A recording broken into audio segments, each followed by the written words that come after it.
بسم الله الرحمن الرحيم إن الحمد لله نحمده ونستعينه ونستغفره ونعوذ بالله من شرور أنفسنا ومن سيئات أعمالنا من يهده الله فلا مضل له ومن يضلل فلا هادي له وأشهد أن لا إله إلا الله وحده لا شريك له وأشهد أن محمدا عبده ورسوله أما بعد فإن أحسن الكلام كلام الله وخير الهدى هدى محمد صلى الله عليه وسلم وإن شر الأمور محدثاتها وكل محدثة بدعة وكل بدعة ضلالة وكل ضلالة في النار.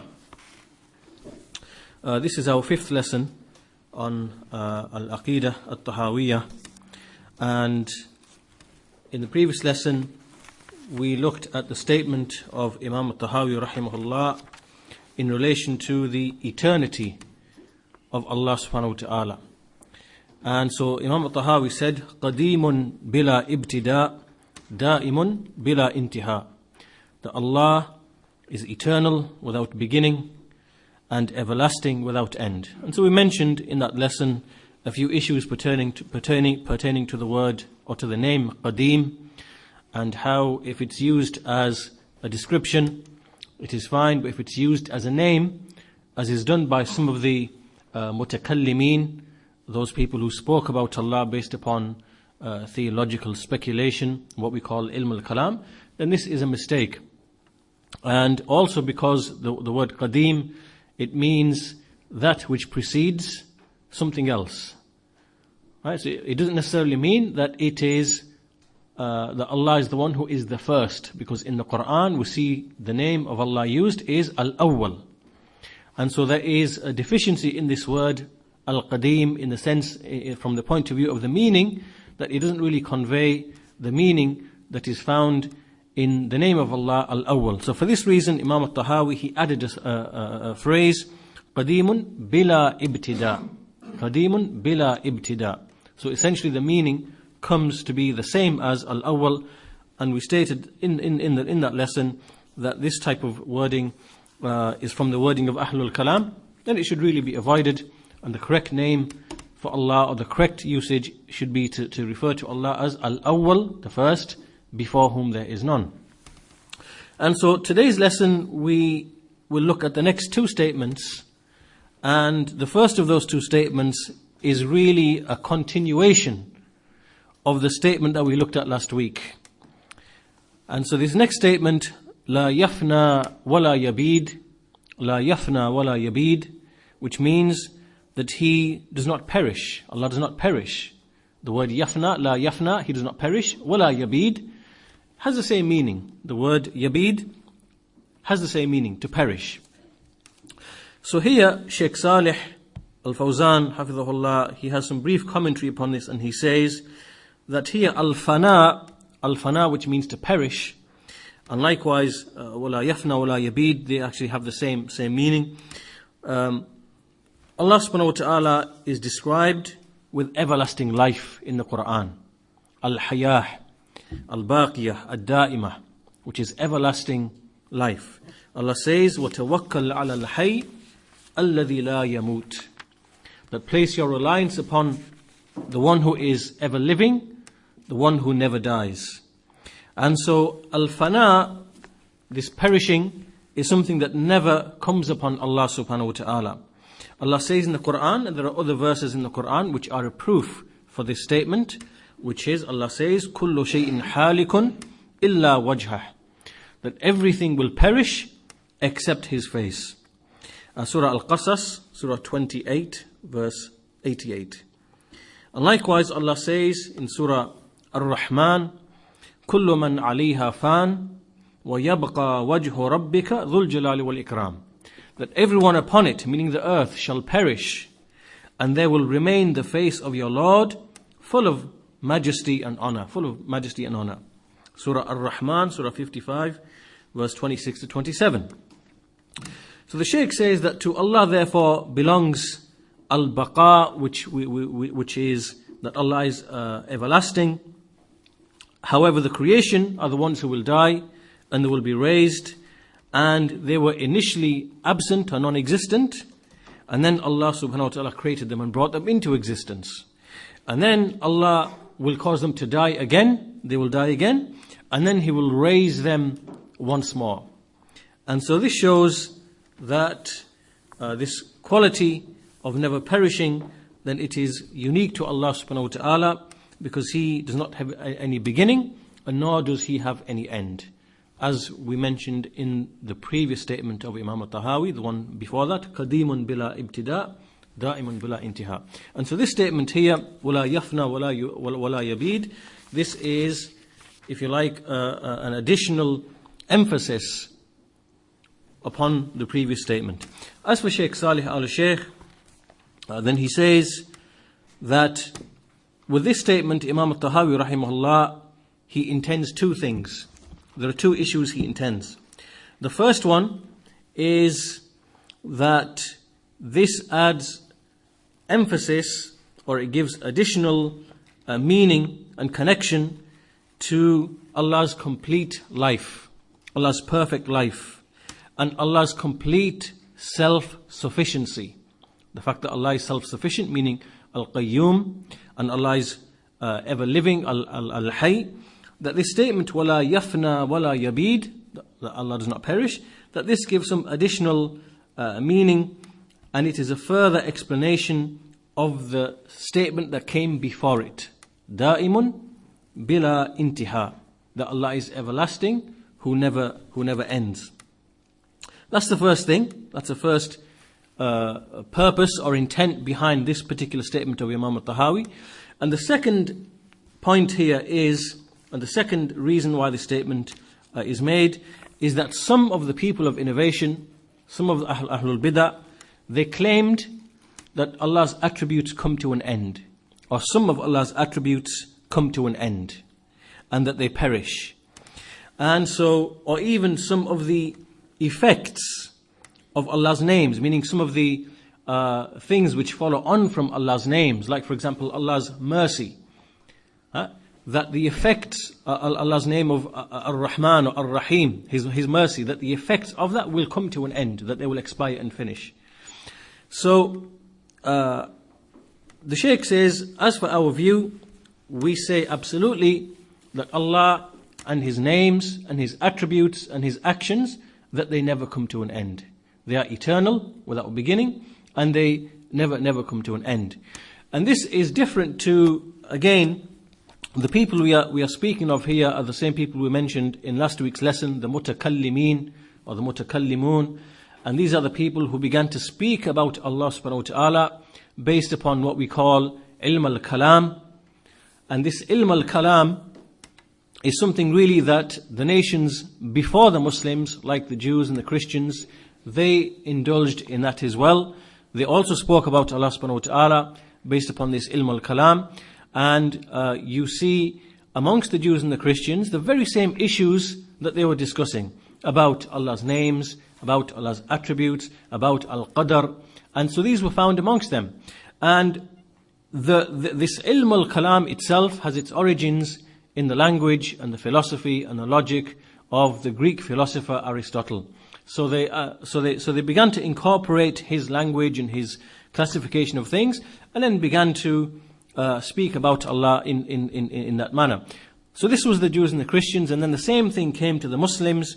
And when they brought this ilm al-kalam, what they intended to do with this ilm al-kalam was to try to prove Allah's existence, to prove that Allah exists. And so they formulated a proof, and this proof, what they basically argued was that everything in the creation that we see is a body, is a substance, and it has certain attributes, it has certain qualities. And then they said that the qualities in things cannot exist on their own. So for example, you never see the color green walking down the street, and nor do you see a headache. You can't point to a headache. Rather, these are things what we call as attributes or temporary things which occur.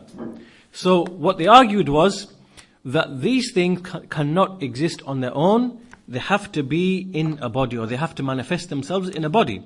So for example, the colour green doesn't exist. You can't see the colour green walking. Rather, you will only see it, like that chair over there is the colour green. And so it has to be in a body. Likewise, a headache has to be in a person. It can't exist in itself. So the first thing they said was that everything in existence is either is a body, or it is an incidental attribute, an attribute or a quality. Then they said, attributes and qualities cannot exist on their own. Like what I've just explained. You don't see headache walking down the street, you don't see the colour green walking down the street. These are all, you don't see smells and tastes walking down the street. All of these things are qualities of other things. Then they said that because these things cannot exist on their own, they must have had a beginning. They must have had a beginning. And then they said that because these attributes and qualities which are found in things had a beginning, then the things in which they are found must also have had a beginning. Right? So they argued in this manner. Then basically what they were trying to do was to prove that the whole of the universe and everything in the universe, every single body and every single element of it, had a beginning at some point in time. Right? So they're basically trying to prove that the universe has a beginning. Now, one of the consequences, or one of the principles they needed in order to make this proof work, is that they said that eternal events in the past, or an endless chain of events in the past, are impossible. Right? So they said it's impossible to have an endless chain of events going back into eternity. Right? So this is really the foundation upon which some of these mutakallimin, these Ahlul Bidah, why some of them said that some of Allah's attributes have a beginning, and others said that some of Allah's attributes have an end. Some of Allah's attributes will finish. This is the principle upon which they began to make the likes of these claims about Allah's attributes. So one group is called we can begin with the Jahmiyyah. And the Jahmiyyah, they said that an endless chain of events in the past is impossible, and an endless chain of events in the future is impossible. Right? So the implication of this was that the Jahmiyyah, or Jahm bin Safwan, said that there must be a point at some time in the future where paradise and hellfire will come to an end. Why? Because an endless chain of events in the future is impossible.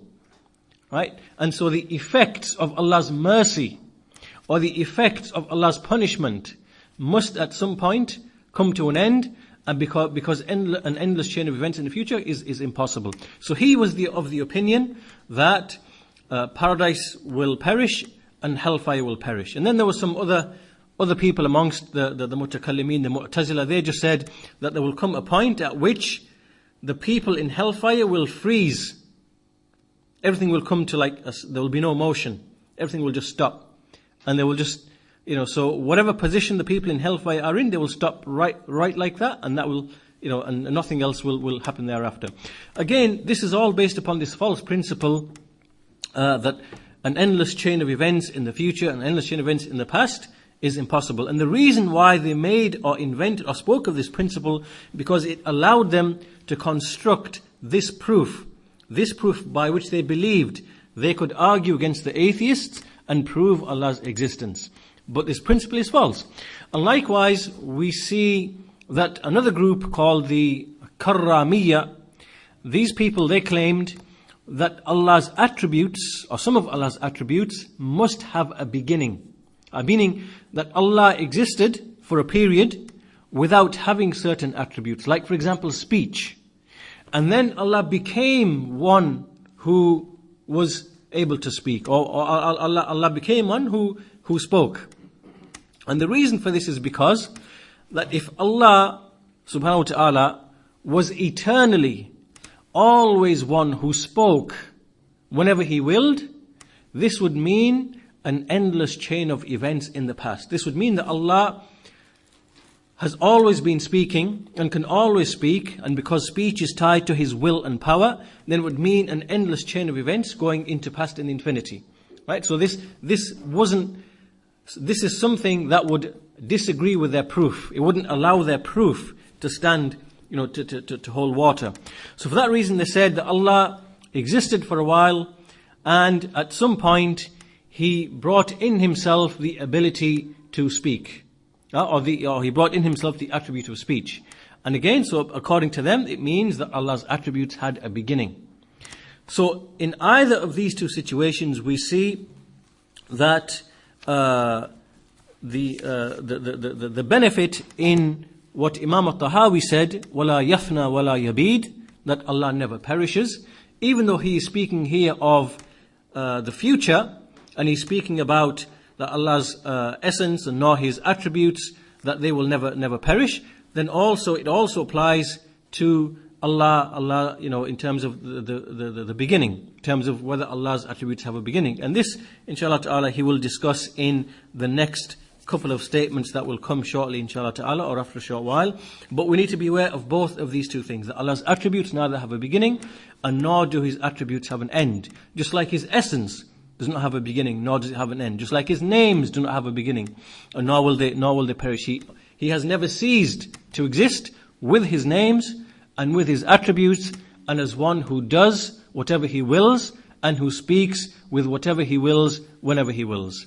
This is what we believe about Allah subhanahu wa ta'ala. But the deviation in this field came from these people, as we said before, the mutakallimin, those people who spoke about Allah based upon ignorance, based upon ilm al-kalam, and then they tried to devise a proof to prove Allah's existence. And this proof, in order for it to be valid, then they required this principle that an endless chain of events in the past is impossible. And some of them said an endless chain of events in the future is impossible. On account of these two principles, some of them said that Allah's attributes had a beginning, like the Karramiyya, and others said that Allah's attributes will come to an end, or the manifestations, or the effects from Allah's attributes, like Allah's mercy, for example, or Allah's punishment, that this will come to an end. And all of this is a mistake and is an error.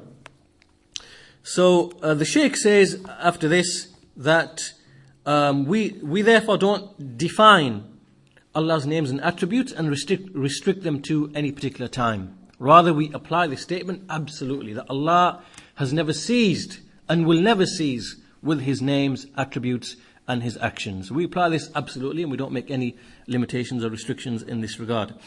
And so therefore, the saying of Imam al-Tahawi, وَلَا يَفْنَى وَلَا يَبِيد, this indicates the complete perfection of Allah's rububiyyah, and the complete perfection in Allah's life. He is al-Hayy, and likewise in His self-sufficiency, the fact that He is self-sustaining, and He sustains everything which is besides Him, meaning that He is al-Qayyum. This indicates the perfection in Allah's names, al-Hayy and al-Qayyum. So this is the end of this statement, وَلَا يَفْنَى وَلَا يَبِيد. And as we said, this really is a further clarification and an additional emphasis of the statement that came before it, دَائِمٌ بِلَا إِنْتِهَا, Allah is everlasting without end. And so the next statement is the saying of Imam al-Tahawi, وَلَا يَكُونُ إِلَّا مَا يُرِيدُ, وَلَا يَكُونُ إِلَّا مَا يُرِيدُ, that nothing occurs except what He desires, except what He wishes. وَلَا يَكُونُ إِلَّا مَا يُرِيدُ. And so the Shaykh Saalih al-Fawzaan, hafidhahullah, he says that in this statement we see the affirmation of two things. There are two things indicated in this statement. Number one, al-Qadr, the affirmation of al-Qadr. And number two, the affirmation of the attribute of al-Irada for Allah subhanahu wa ta'ala. And al-Irada, we can translate it as wish or desire. It's not, probably wish is probably the best word. The wish. And so these two things are indicated in the statement, وَلَا يَكُونُ إِلَّا مَا يُرِيدُ, that nothing occurs except what He wishes. And this means that nothing occurs in Allah's dominion, in His creation. No event takes place, nothing takes place except that Allah subhanahu wa ta'ala has wished it. Allah has desired it. Allah has wanted it to be. And the proof for this is the saying of Allah subhanahu wa ta'ala in the Quran, in Surah Yasin, right at the very end, verse 82, Allah says, إِنَّمَا أَمْرُهُ إِذَا أَرَادَ شَيْئًا أَن يَقُولَ لَهُ كُن فَيَكُونَ. That indeed his affair or his command is such that when He wishes something, when He desires something, that all He has to say is be, and it is. Be, and it is. So this means that every single goodness, everything which is khair, and everything which is evil, then all of it is through Allah's irada, through Allah's wish. And nothing comes out of Allah's wish. There is nothing that escapes or is independent of Allah's wish. And the Shaykh says that this statement here is a refutation of the Qadariyah. It is a refutation of the Qadariyah. And the Qadariyah are the ones who began to deny al-Qadar. They began to claim that the servant, that each one of us, for example, that he creates his own actions outside of Allah's creative power and outside of Allah's wish. They said that man is the creator of his own actions. And the reason why they said this, to explain very quickly, is that they said that when a person commits an evil deed, when a person commits something which is evil, then how can Allah punish someone whom He forced to do an evil deed? Okay? And then they thought that this conflicts with the idea of justice, the al-adl. And so therefore they said that Allah subhanahu wa ta'ala, that although He wills things and He gives men the capacity, it is men who themselves create their own actions. And it is only then that man can be punished for what he does, for the evil that he does. In other words, they had a wrong idea of what is justice, and with this wrong idea they then thought that man, he creates his own actions and only then can he be held responsible for that. And so this really was the foundation of the mistake of the Qadariyah. And we see that this innovation is not something which has disappeared. This is, rather we find it present in books today amongst people or groups who claim to be involved in da'wah. So we see, for example, the founder of Hizb ut-Tahrir, he is Taqiyuddin al-Nabhani, that in his book Shakhsiyya Islamiyya, we find him outlining this very same innovation of the Qadariyah. One of the first 4 major innovations which occurred in the Ummah. The innovation of the Khawarij, the innovation of the Rafida, the innovation of the Qadariyah, and innovation of the Murjiyah.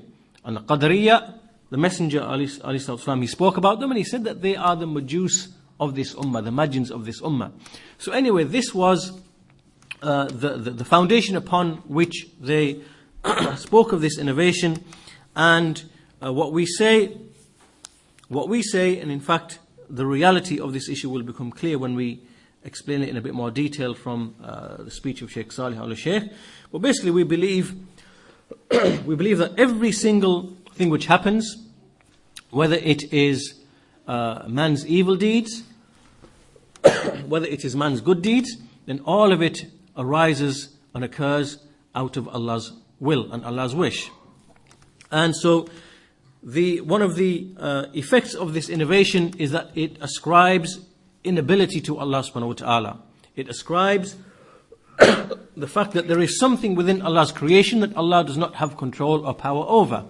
And this is false and it is rejected. And it means that things occur within Allah's creation which He has not wished. And this, as we said, is removing from Allah His power and His control and His complete domination over His creation. And then the Shaykh explains as well that when Allah subhanahu wa ta'ala, when He creates evil and when He creates good, in other words, when He brings about evil, when He brings about good, then all of that is for a wisdom. There is a wisdom behind everything that Allah wishes, everything which Allah wills. So, from the point of view, so for example, from the point of view of evil, as it relates to us, then something is evil as it relates to us. But as it relates to Allah subhanahu wa ta'ala, when Allah brings about evil, meaning in terms of His action, then His action, there is nothing but perfect wisdom and justice behind His action. To help you, to illustrate, to give an example, the example which is usually given is, let's say for example you have an illness or some sort of problem, and you go to the doctor, and the doctor requires that you need to be, surgery needs to be done, and you need to be cut, for example, let's say your chest needs to be opened, so he needs to cut open your chest, then you need to be given, whatever treatment. Now, this, as it relates to you as an individual, and the pain that you feel, and the harm that you feel, and the stress that you go through, all of this is no doubt evil to you. However, the action of the doctor, in the fact that the doctor is actually performing the action, this action, then in that there is a benefit, and there is a wisdom. So things can be looked at in two different ways. One in terms of the patient, and one in terms of the action of the doctor. And this example is usually the example given. This example is given by Shaykh Ibn Uthaymeen rahimahullah. And so, to help us understand the idea that when it comes to things which take place in the creation, which we see to be evil, then they are evil as it relates to us. But as it relates to Allah's action of wishing that thing, and bringing that thing into existence and making the action to happen, then there is a wisdom behind that, and there is nothing but goodness as it relates to Allah's action that is behind that. But as it relates to the creation, then it is obviously evil as it relates to us. And we can apply this principle in many different ways. To give you one illustration, imagine a thief or a robber, for example. We find someone steals the property of other people, or maybe he harms other people, he oppresses them, he harms them in their wealth, or he harms them in their body and injures them.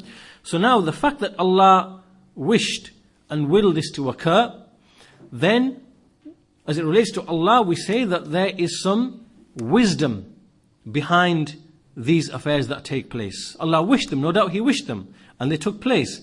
But there is some wisdom behind these affairs taking place. So as it relates to Allah, we don't say that this is an evil action. Rather, we say that that there is some wisdom behind this by which Allah intends benefit for the majority or for the whole of mankind. But as it relates to us, we see that a man stealing is evil, or a man murdering somebody else is evil, and we can apply the same thing to all other types of evils and harms. But as it relates to Allah, then we see that from the wisdom in that is that Allah's hudud are established. So the thief is punished, the murderer is punished, and the idea of wisdom and justice, is found, and through which the rest of the people are protected, right? So we see that even though something might be evil as it relates to us, as it relates to Allah, then there is perfect wisdom. We can apply the same thing to all of what we call the disasters which take place, like the earthquakes and the volcanoes and the tsunamis and so on and so forth. No doubt as it relates to us, these are evil in the sense that they bring about harm upon the people, and loss of life and loss of wealth and stress and anxiety. So as it relates to us, this is an evil which has occurred. But as it relates to Allah subhanahu wa ta'ala, within this action, there is perfect wisdom and perfect justice and a far-reaching wisdom behind what He does and behind what he wishes. So the Shaykh says that everything in Allah's actions and in Allah's wish, in Allah's irada, whether it is something that is good or whether it is something that is perceived to be evil by us, then all of that has a far-reaching purpose and a far-reaching wisdom. And that wisdom is al-ibtila wal-imtihan. Al-ibtila wal-imtihan, which is to test the people. To test the people, to put them to trial, and to make tamyiz, to distinguish between the khabith and the tayyib. To distinguish between that which is vile and impure and that which is wholesome and pure. And likewise, in order to reward the people for their righteous actions and to punish the people for the evil actions. Meaning that these are some of the wisdoms and these are some of the purposes behind Allah wishing what we perceive to be evil amongst the creation. So all of this wisdom goes back to Allah subhanahu wa ta'ala, and Allah has never created anything which is pointless or anything which has no purpose or has no, Allah hasn't created anything just for mere idle play. So this is how we understand this statement, or some of the meanings that arise from this statement. وَلَا يَكُونُ إِلَّا مَا يُرِيدُ, that nothing occurs except what He wishes, that everything comes under Allah's wish or under Allah's power, nothing escapes from it, and we are not confused by these doubts of the people like the Qadariyah, who denied that that mankind comes under Allah's will in terms of his actions, and who claimed that man creates his own actions, because they had this misconception that how can man be judged if unless he is completely independent to choose and do and act what he wishes outside of Allah's will and power.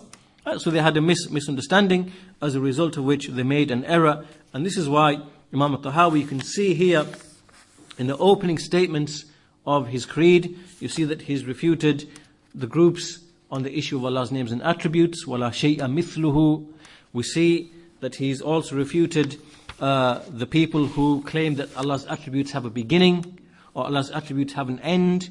And likewise we see here Allah refuting we see when he speaks about Allah's attribute here of irada, we see that Imam al-Tahawi, he is refuting the Qadariyah who deny al-Qadar.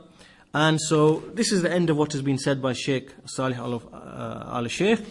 And so Shaykh Saalih al-Fawzaan, and Shaykh Saalih Aall Ash-shyakh, he says that there are a number of issues around this statement. But first of all, he says that what are the proofs for this statement? The proofs are the saying of Allah subhanahu wa ta'ala in Surah Al-Insan, Surah 76, verse 30. Allah says, وَمَا تَشَاءُونَ إِلَّا إِن يَشَاءَ اللَّهُ, that you do not will except as Allah wills. Indeed, Allah, إِنَّ اللَّهَ كَانَ عَلِيمًا حَكِيمًا. Indeed, Allah is all-knowing, all-wise. And likewise, He says in Surah At-Takwir, Surah At-Takwir is Surah 81, verse 29, وَمَا تَشَاءُونَ إِلَّا أَن يَشَاءَ اللَّهُ رَبُّ الْعَالَمِينَ, that you do not will except as Allah wills, the Lord of the worlds. And we see that here the Shaykh has used verses which mention Allah's mashi'ah. Now we have two things. We have Allah's irada and we have Allah's mashi'ah. And we have to understand that Allah's irada is not entirely the same as Allah's mashi'ah. And when we say Allah's irada, there is a difference which will be explained shortly, inshallah ta'ala. But what we should understand, that when it comes to Allah's irada, when we speak of Allah's wish, so in order to make it clear in English, when we say Allah's irada, we will use the word wish, Allah's wish or Allah's desire. And when we say Allah's mashi'ah, we will say Allah's will. Allah's will. Right? So to help us distinguish between the two things in English. So when we speak of Allah's irada is of two types. Allah's irada is of two types. Allah's irada is the first type is Allah's irada kawniyah. Al-irada al-kawniyah. This refers to everything which occurs within the creation. Everything which occurs in the creation and takes place in the creation, it occurs by way of Allah's irada kawniyah. Meaning that Allah's wish that relates to the creation, that relates to everything besides Him. And so this is what we call the irada al-kawniyah. And the other type of irada is the irada shar'iyyah. Irada shar'iyyah. And this is the irada, this is something that Allah wishes and desires from the servants that they fulfill and that they perform and that they abide by.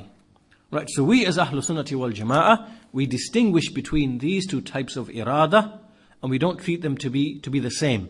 If we treat them to be the same, then this will lead us to the mistake, and it will lead us to the foundation of the bid'ah of the Qadariyah and the Mu'tazila who spoke of the bid'ah of al-Qadr. Right, we distinguish between these two types of irada. Allah has an irada which is irada kawniyah as it relates to everything in the creation, and an irada which is shar'iyyah which relates to the things which Allah requests and desires from His servants in terms of the commands and in terms of the prohibitions. So for example, Allah subhanahu wa ta'ala, He wishes for His servants to have iman, to have faith. He wishes for His servants to establish the prayer. He wishes for His servants to, and desires from His servants to follow and obey the messengers. He wishes and desires from His servants that they honor and respect the parents, and so on and so forth, from all the other things which are desired in the Sharia. At the same time, Allah subhanahu wa ta'ala, He does not wish, He does not like from the point of view of the Sharia, He does not wish from the point of view of the Sharia, the irada shar'iyyah, that a person become a disbeliever, or that a person choose disbelief, or that a person commit shirk, or that a person fall into disobedience, or that a person commit a major sin. However, so this is Allah's irada shar'iyyah. However, Allah from His irada kawniyah, He will wish and will that a person actually fall into disbelief, or that a person accept iman, or that a person fall into a major sin, or that a person do a righteous deed. Right? So we distinguish between these two things. And so from one angle, we see that nothing occurs in Allah's creation, neither shirk, nor kufr, nor disobedience, nor iman, nor tawheed, nor obedience.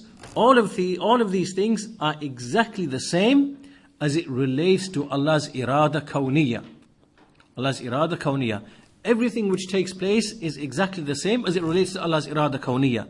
The belief of a believer, the disbelief of a disbeliever, the shirk of a mushrik, the sin of a disobedient one, the righteousness of an obedient person, all of this comes under Allah's irada kawniyah. But as it relates to Allah's irada shar'iyyah, then this is separate and this is different, and Allah only wishes from His servants that which He has revealed to them through the books and the messengers of Tawheed and the Iman and the Sunnah and righteousness and so on and so forth. So we make a distinction between these two types of irada. But what is the difference between irada and mashi'a? Okay, what is the difference? And basically, when we speak of Allah's mashi'a, Allah's will, then it is the same as Allah's irada kawniyah. Okay? These two words at this point can be used interchangeably. When we say al-mashi'a, Allah wills something, then it only refers to those things which are from the affairs which are kawniyah. So this then makes it equal to Allah's irada kawniyah. So irada kawniyah and Allah's mashi'ah are the same thing. So whether we say Allah wills in this case, or whether we say Allah wishes, right, then really they are the same thing, because they are relating to everything which takes place in the creation. But we cannot use the word mashi'ah to refer to Allah's irada shar'iyyah. We don't say the mashi'a shar'iyyah. There's no such thing, because Allah's mashi'a is only used for those things which take place in the creation. Only for those things which take place in the creation. Whereas Allah's irada, Allah's wish, what Allah desires, that can refer to, things which take place, which He wills to take place, and things which He does not will to take place. Right? So Allah didn't wish, Allah, He requested from Abu Jahl to become a believer. Right? So from His irada shar'iyyah, He wanted Abu Jahl to become a believer. But from His irada kawniyya, which is the same as Allah's mashi'a, Allah's will, He did not will that Abu Jahl should come a believer. Okay, so we distinguish between these two, and so irada is not the same as mashi'a in every single respect. Rather, the irada kawniyya is Allah's mashi'a, and as for the irada shar'iyyah, that does not, we cannot speak of that in terms of Allah's will. And so this is basically what we distinguish between these two things. And so after this, after it's become clear to us that when we speak of Allah's irada kawniyya, that it is the same as the mashi'a, then we see that there are a number of verses which speak about Allah's wish. Allah says, وَمَا اللَّهُ يُرِيدُ ظُلْمًا لِلْعِبَادِ, that Allah does not wish for oppression upon His servants. And Allah says, يُرِيدُ اللَّهُ بِكُمُ الْيُسْرَ وَلَا يُرِيدُ بِكُمُ الْعُسْرَ, that Allah, that He wishes for you ease, and He does not wish difficulty upon you. These verses are speaking about Allah's irada shar'iyyah, meaning that by way of what Allah has revealed, the commands, the prohibitions, Allah does not want to burden you. Allah does not want to commit oppression upon you. Does not want to make things hard upon you and burden you. Rather, all of this refers to Allah wishing and wanting ease and benefit for His servants. And so, also we see that Allah subhanahu wa ta'ala, He mentions about some of the disbelievers. He says in a verse, وَلَوْ عَلِمَ اللَّهُ فِيهِمْ خَيْرًا لَأَسْمَعَهُمْ وَلَوْ أَسْمَعَهُمْ لَتَوَلَّوْا وَهُمْ مُعْرِضُونَ. Allah says that if Allah knew of any goodness in them, He would have made them to hear. Made them to hear the guidance. But if He had made them to hear, they would have simply turned away, and they would have turned away. This shows here that this comes back to Allah's knowledge. Allah is speaking about a group of people, and Allah knows that there is no goodness in them. And so for that reason, He did not cause them to hear the guidance. So He did not will from His mashi'a, or from His irada kawniyya, He did not will them to hear the message. He didn't will it for it to occur. Why? Because He knew that if He had willed for them to hear the message, they wouldn't have listened anyway. They would have simply turned away. So what this proves and what this shows, this verse, is that whatever Allah wills will occur. Whatever Allah does not will, meaning with the Mashiach, will not occur. And it is also in Allah's knowledge that if He had willed something to occur with His will, then He would have known what would have happened. Okay, and then even if that thing never even happened in the first place, even if He never willed it in the first place. So all of this shows that Allah's Mashi'a, Allah's will, which is the same as Allah's irada kawniyya, which is Allah's wish tied to the affairs of the creation, then this is tied to Allah's knowledge and His wisdom. It is tied to Allah's knowledge and His wisdom. What does this mean? This goes back to the point we mentioned earlier, that for example, if Allah wills for an earthquake or a tsunami or some kind of calamity or some sort of disease or whatever it might be, then Allah has willed that thing to occur with mashi'a. And Allah has wished for that thing to occur with the irada kawniyya. And this is tied to Allah's ilm, His knowledge, and it is tied to his wisdom, hikmah. It is tied to those affairs. And we see that as for the irada shar'iyyah, meaning that which Allah wishes and desires from the servants that they perform, even though He might not will that they perform it, right? So Allah wishes from you, Allah wishes from a person, like we said about Abu Jahl, for him to become a believer. Yet Allah, or Abu Lahab for example, they wished for him to become a believer. Yet Allah willed for him to never become a believer. Right? And all of this is, so Allah's will here, which is the Mashi'a, is tied to Allah's wisdom and His knowledge and His knowledge.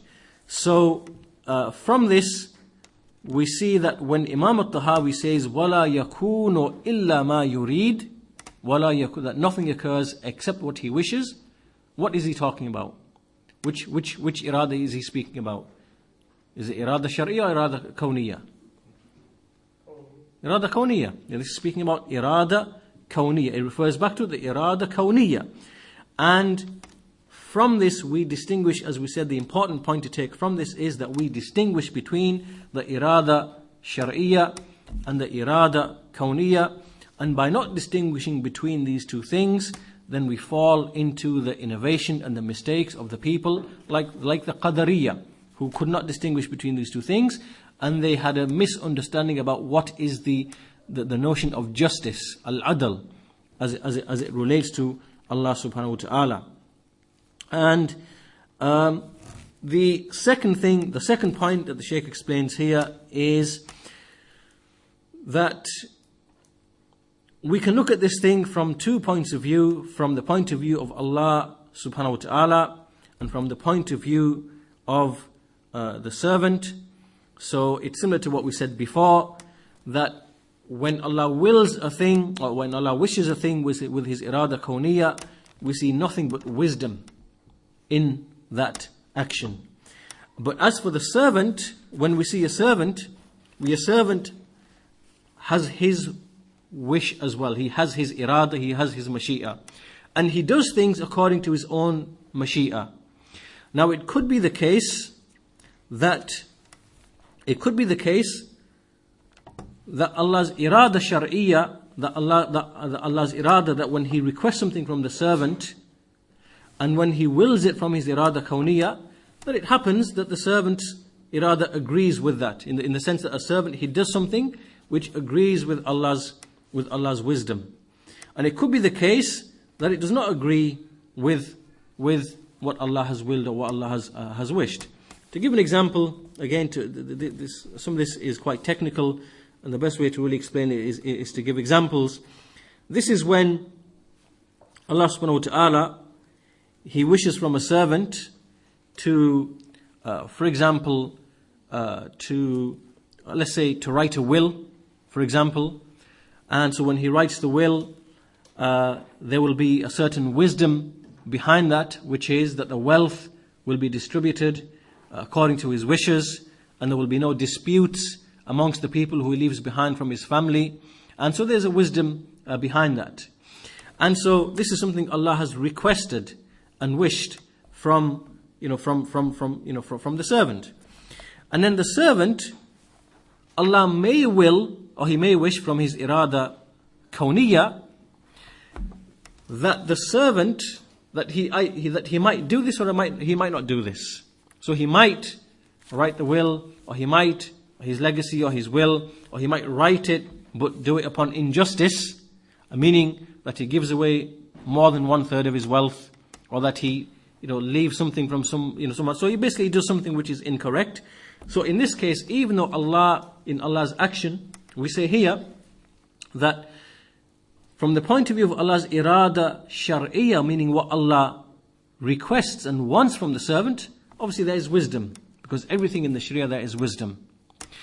In terms of what Allah actually willed to happen from His mashi'a and His irada kawniyya, in fact what actually took place, which is whether the servant did or didn't write the will according to the right way, then whatever the case, in either of the two situations, yes he did, yes he didn't, then there is nothing but perfect wisdom in Allah's action.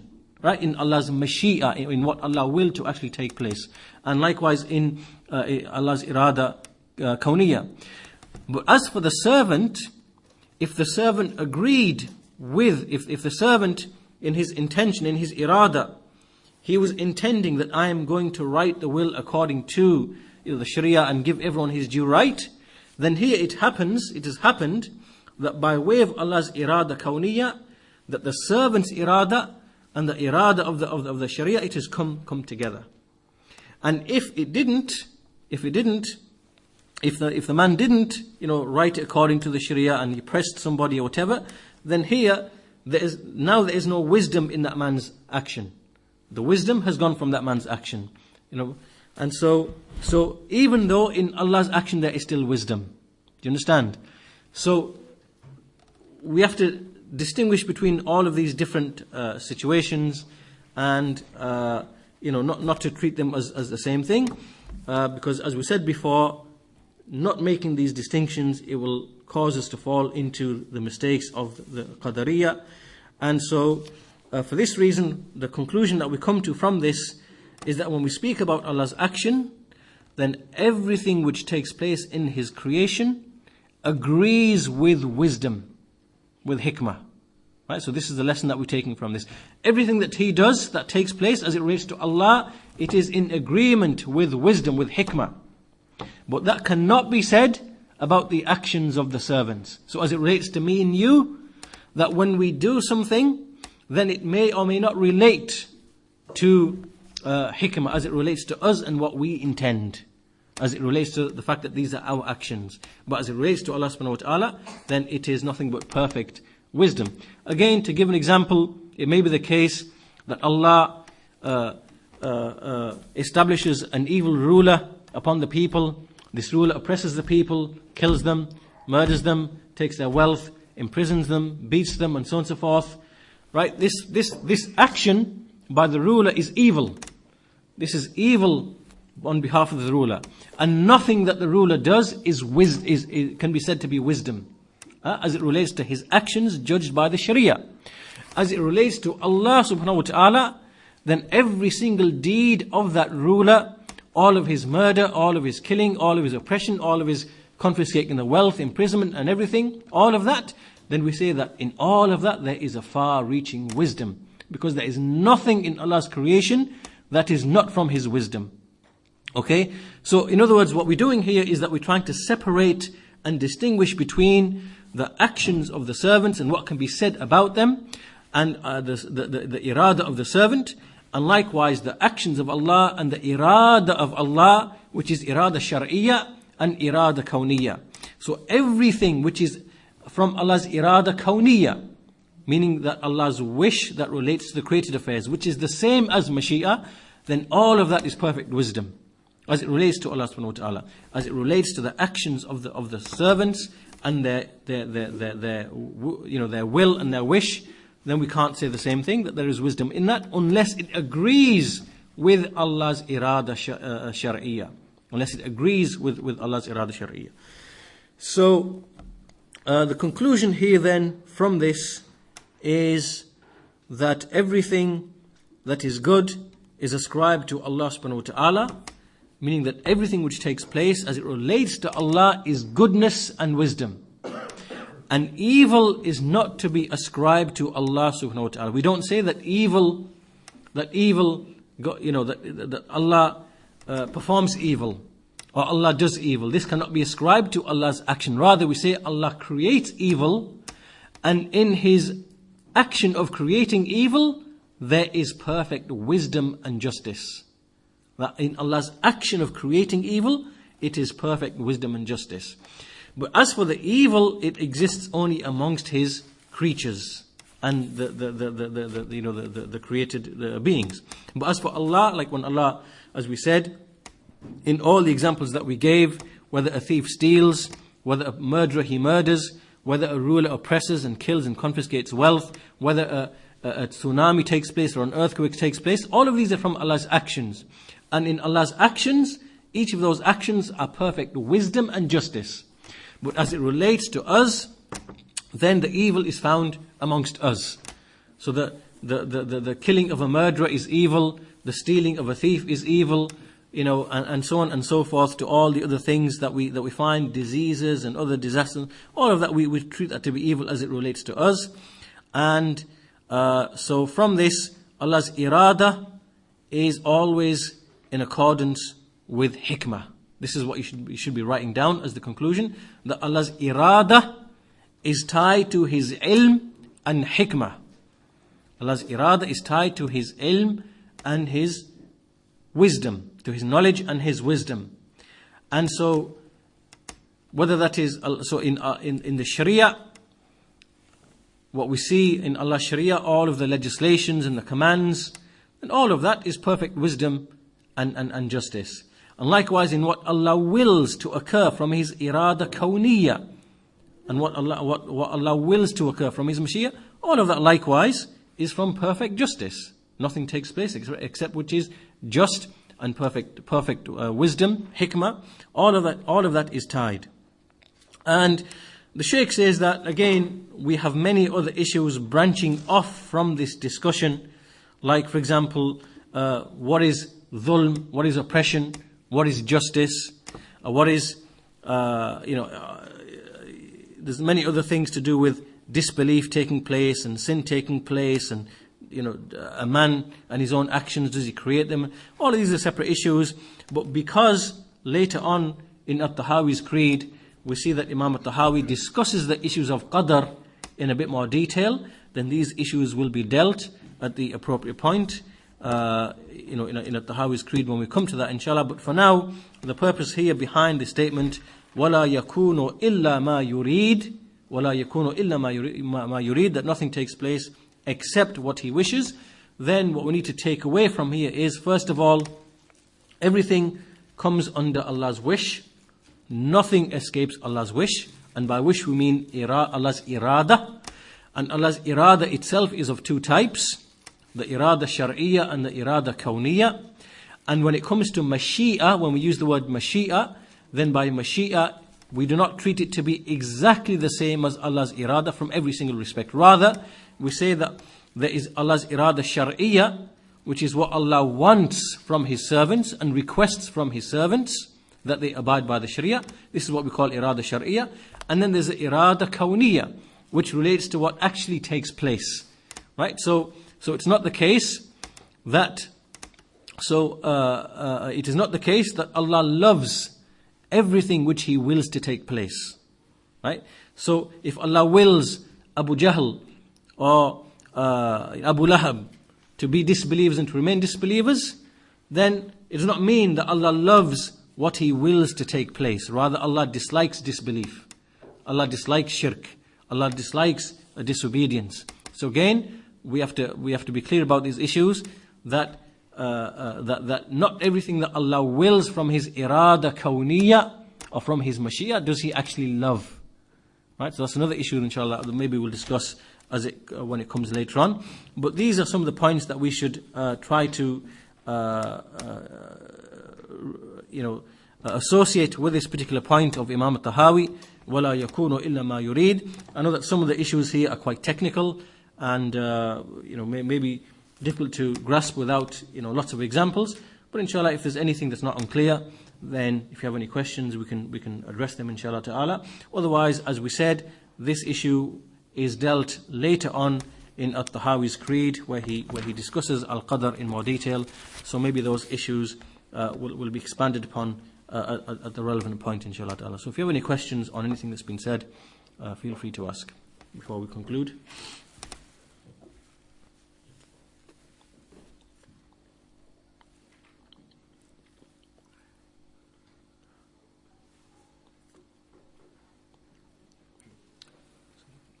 Is it correct to say Abu Jahl's kufr is from Allah's irada kawniyya, Yeah. but not from Allah's irada shar'iyya? Yeah. But the iman of Abu Bakr is from both Allah's irada kawniyya and irada shar'iyya. That's right, yeah. That's correct.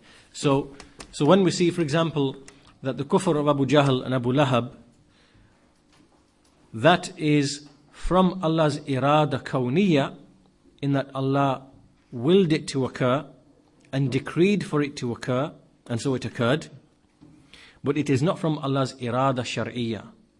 Right? So things which are disobedience to Allah subhanahu wa ta'ala, then we see that there is a departure between Allah's irada kawniyya and Allah's irada shar'iyya. Because Allah in His irada shar'iyya wants Abu Jahl to be, wanted Abu Jahl to be a believer, and Abu Lahab to be a believer, and a kafir to be a believer.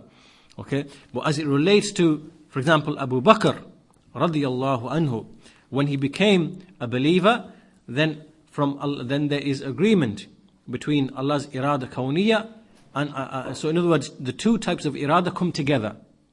So Allah's irada kawniyya, Allah willed it to occur that Abu Bakr become a believer, and this is also something that Allah requested shar'an, meaning from the point of view of His legislation, from the point of view of what He requested from His believing slaves. So those two things come together. So basically, in every single good deed of a believer, Allah's irada shar'iyya and Allah's irada kawniyya, they come together. They come together. But as for everything which is disobedience and disbelief and shirk and so on and so forth, then the two separate. So even though Allah wanted it and desired it from the point of view of the shar, from the point of view of the legislation which He sent to His creation, that He never actually, even though He requested it, He never willed it to occur. Meaning He never willed it that a person abandon disbelief or become a believer or abandon disbelief and so on and so forth.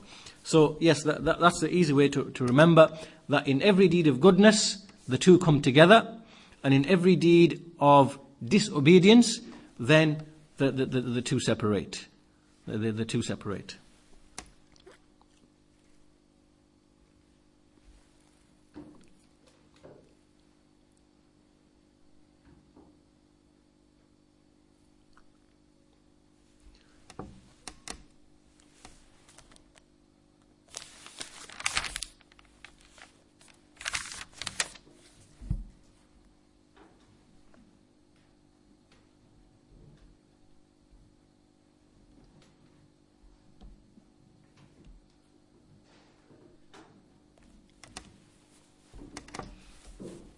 Any other questions?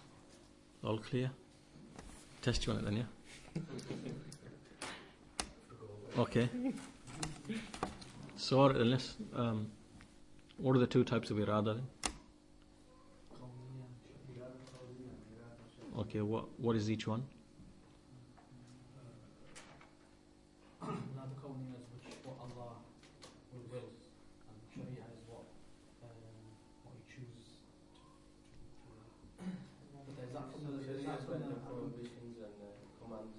Yeah. Rather, Sharia is what Allah requests from the servants. He wants the servants to abide by. This is Allah's irada shar'iyya. He wants everyone to follow the messengers and to worship Him upon Tawheed and so forth. This is irada shar'iyya. Whether it actually takes place or not, that's Allah's irada kawniyya. Right? And in everything that Allah does, there is far-reaching wisdom and purpose. So as we saw in what Shaykh Saalih al-Fawzaan said, he said that Allah creates evil and creates good for a wisdom. And behind all of that is to test the people, put the people to trial, right? And to separate the evil from the good, and to reward the good, and to punish the evildoers. So all of this really is kind of tied together, really. You have to get the complete picture by tying all of these issues together.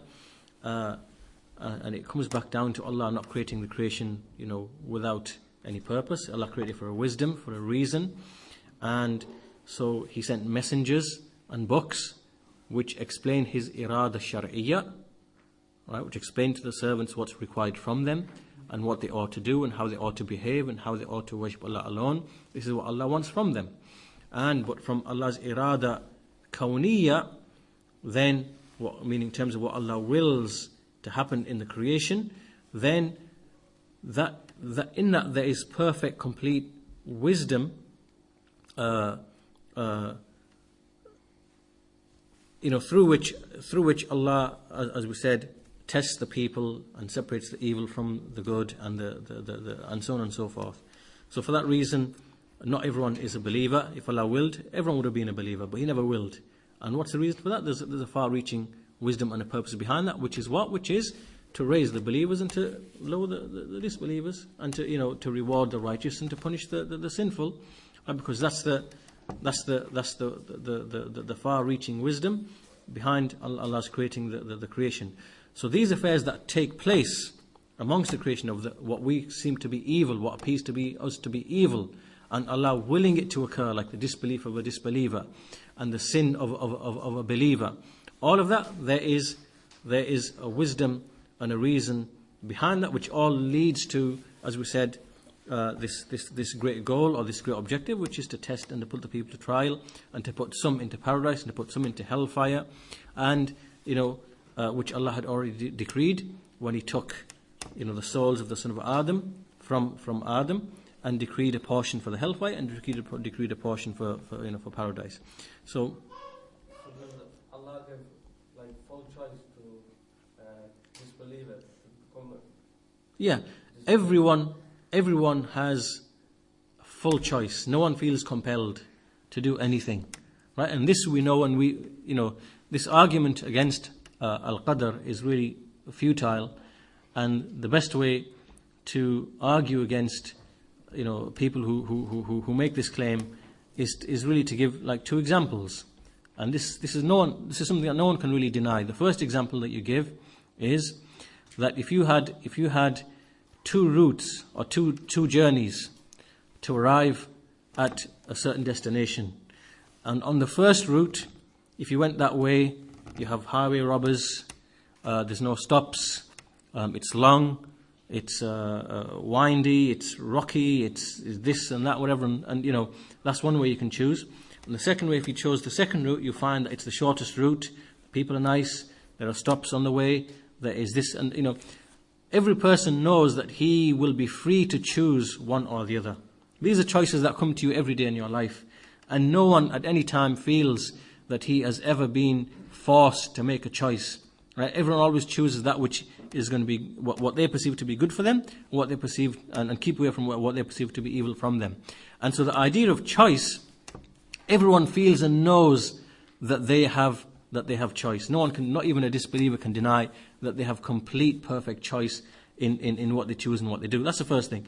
The second thing is that if someone argued from the point of view of justice and oppression, then you could go to them and slap them in the face, put a rock through the windscreen, pour acid over the bonnet, burn their lawn, kill their dog. Not that I'm saying that you do that, but I'm just giving an example.